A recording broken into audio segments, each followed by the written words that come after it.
Hey all, and welcome back to Fuzzy Dirty Gaming and a new video on the channel going over my starting Atlas tree for 326. This is a tree that I've built with this build in mind in particular, but it'll work for any build where you don't have to rely on currency from mechanics to progress your Atlas. So if you've got a build where you think just with random drops you're going to have enough currency to clear your Atlas, this is a great starting tree. It gives you all the map drops you're going to need. It gives you a ton of cure missions. You'll drop scouting reports. And then once you get into influence maps, you're going to start dropping currency from the Exarch altars. I also add in shrines to make it much easier, because the easier we can make our league start, the better. And then also add in essences. They sell really well individually on the exchange. You don't have to tackle every single one. If you see a monster that looks like it's going to take you a minute to kill, just skip it. But it's there really for getting high value essences and selling them on the exchange to make a few more upgrades on your build. So let's wipe the tree. Hope I can remember it, and then we'll go through exactly the way you progress. The first nodes I would take, which don't end up on the final tree, are these two gem nodes here. There's a couple of reasons for it.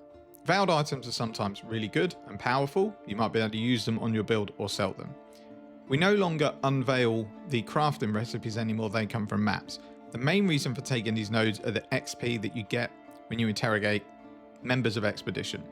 It is a massive chunk. It can add like an extra 50% XP to all of your gain, especially when you get 2 or 3 members turn up. At some point you're going to want to drop them. Once you're not getting as much XP and you're not interested in farming the safe houses, you just drop these nodes. It would probably be around mid 80s that you drop them. It can also make your corrupted red maps harder. The last thing you want when you've got to run a really hard map for completion is to forget you've got betrayal and then they turn up and kill you. So at some point, spec out of them. But it's really up to you. You can keep them in all the time if you want. You can not take them at all, or you can drop them early. After that, I'm basically beelining straight to this circle here, and we're going around to the right, and then this large node here. These all give us Kirak missions. These are really important for filling out your Atlas, also getting your unique maps. There's also going to be some different maps show up now in Kirak missions that could be really valuable. I think you should always take these nodes at League Start. It saves you getting stuck with your Atlas progression because you've got no higher tier maps and you've got no Atlas missions. Now I'll start getting some map drop nodes, because there's not a lot of point having loads of Kirak missions if you can't keep up your map sustain as well. So we're going to take Shaping the Void, and then Shaping the World, I can't read. And then we'll take these 2 small nodes here. Let's just zoom in a little bit so you can see. Once I've done that, I'll go to Shaping the Skies this way, and then we're going to Shaping the Mountains over here. That now gives us some decent chance to drop higher tier maps as well. At this point, I actually go down and take all of these nodes as well. So we're still not taking any league mechanics. We're getting more Karat chance and more scouting reports. I'm then going all in and taking the scouting report nodes as well. So at this point, we're getting very close to unlocking our first Atlas tree. So what we want to do is actually put a mechanic into the tree. So if we need to, we've got a little emergency we can go to get a little bit of currency, and it's just going to be essences. We're just going to take prolific essence. We're going to go through these map nodes here. Ignore this node, we don't use it, but you have to pass through it.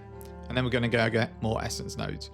This will be now around probably late tier, early tier red maps. So you've now got essences on your tree, which you can hit up in any tier of maps other than white to get some shrieking essences to sell on the exchange. At this point, I will actually add some shrines into the build, because the maps are going to start to get harder. We've not got a brilliant character at this point. We've probably spent like 15 to 20 chaos. Shrines can help massively. Now don't take these too early if you're following my build, because they are pretty useless when you precise technique, because a massive shrine will put you over your accuracy, which means you do less damage, and a crit shrine is basically worthless. So once you've got to this point, you've got 2 ways you can go here. If you're still struggling a little bit, you can go and take these shrine nodes here, because they basically give you a guaranteed extra shrine. So you've got 60% chance to contain an additional shrine. So you're going to get 2 shrines at least in every map, but you might get more. So let's say we are struggling a little bit. So we're going to go and take the shrine nodes.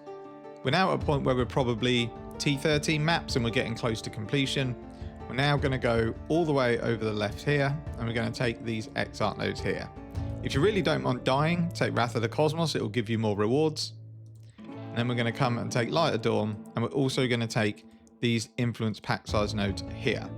What I plan to do at League Start, I haven't seen the makeup of maps yet, but there are two maps, which is Jungle Valley and Mausoleum, where the boss doesn't appear on the map until you enter the room, so you always get your minion altars. Whatever a decent connected map is to that, I'll just ping pong between the two, dropping maps, dropping currency, killing essences, and just farming a bit of currencies with just finalizing our atlas. At this point, what I'll probably do, just to try and get some more loot, is I'll take the quantity and rarity wheel in here, and then I'll just come out and fill out the rest of this quantity here. That is pretty much the tree finished. You're still going to have a few points once you've completed your atlas. You can maybe put them into the King's March node, you can put them into scarabs, you can put them anywhere you want. If King's March is any good, I'll put them in there. If not, I'll probably just go and take these scarab nodes here.